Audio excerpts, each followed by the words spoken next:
আসসালামু আলাইকুম। আজ ইলিশ মাছ রান্না করব। প্রথমে ইলিশ মাছটা আমার কুটে নিতে হবে। কুটে ভালো করে পরিষ্কার করে নিয়েছি। লবণ, একটু মরিচের গুঁড়া ভালো করে মাখিয়ে নিতে হবে। ফ্রাই প্যানে তেল দিয়ে মাছটা ভাজতে হবে।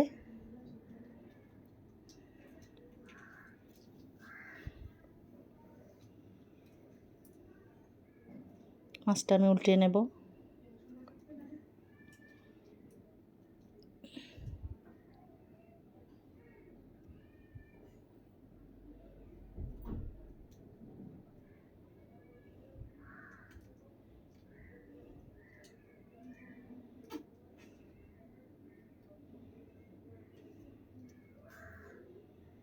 মাছটা আমার ভাজা হয়ে গেছে।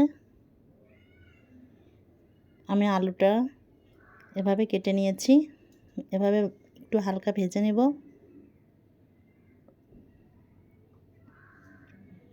কড়াইতে তেল দিলাম। পেঁয়াজ বাটা 1 চামচ,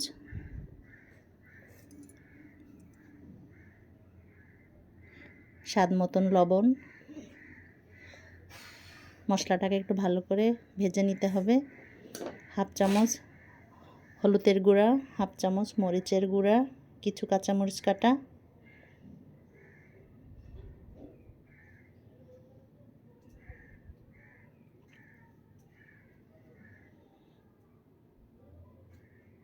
একটু কষিয়ে নিতে হবে।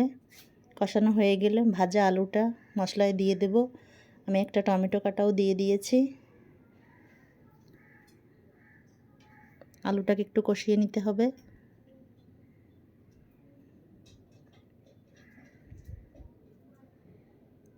আমি 1 গ্লাস পানি দিয়েছি।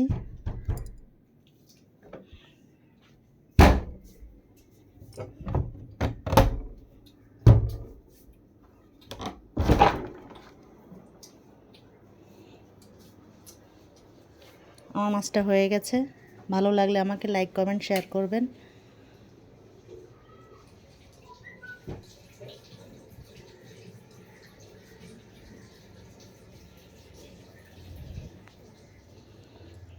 আমার মাছটা হয়ে গেছে। দেখুন আমার ইলিশ আলু।